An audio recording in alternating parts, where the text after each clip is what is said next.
నమస్కారం. నా పేరు కృష్ణమూర్తి అండి, కాచవరం. అంత పొలాలు ఇచ్చి ఉన్న వాళ్ళమే. మీరు ఈరోజు మేము మీ అందరినీ మీడియా ప్రకారం బయటికి వచ్చి రైతులు ఈ రకంగా మేము ఇబ్బంది పడుతున్నాం కాబట్టి మీ దృష్టికి తీసుకొస్తున్నాం.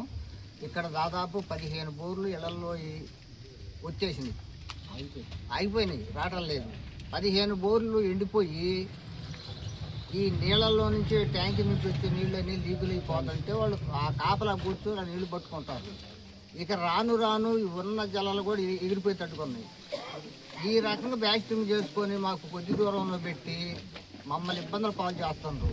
మేము అధికారుల దృష్టికి తీసుకుపోయినా కూడా ఫ్యాక్టరీ వాళ్ళతో మీరు కూడా మాట్లాడుకోండి అంటారు. ఫ్యాక్టరీ వాళ్ళ కాడికి పోతే పై అధికారులు అంటారు. పై అధికారులు కాడికి పోయినా ఫ్యాక్టరీ వాళ్ళ కాడికి పోయినా మేము ఎవరు ఏడకపోయినా మాకు సమాధానం లేదు. కాబట్టి కొన్ని సమస్యలు ఇంకా చాలా ఉన్నాయి. ఈ చివరి పొలాలకి అనేది లాస్ట్లో ఉన్న పొలాలకి నీళ్లు రాకుండా కావాలి బూడ్చాడు. ఆ బూడ్చి నీళ్లు ఇవ్వమని మేము ఎన్నిసార్లు తిరిగినా సమాధానం లేదు. కానీ పైప్ లైన్ వేసుకుంటాం విలేజ్లో నుంచి అంటే దానికి సమాధానం లేదు. ఆ పైర్లు మేము వేసుకోవటం ఎండబెట్టుకోవటం ఇట్లా 3 ఏళ్ల నుంచి ఇదే జరుగుతుంది. ఇప్పటికైనా వాళ్ళు ఈ గ్రామం తరఫున ఈ రైతు కూలీలు ఇలాంటి ఇబ్బందులు పడతాయని మా దృష్టికి వచ్చిన రోజున తగు చర్యలు తీసుకొని ఎంపటి వాళ్ళని గ్రామం తరఫున న్యాయం చేయాలని చెప్పి మేము మీడియా మిత్రులు కోరుతున్నాం.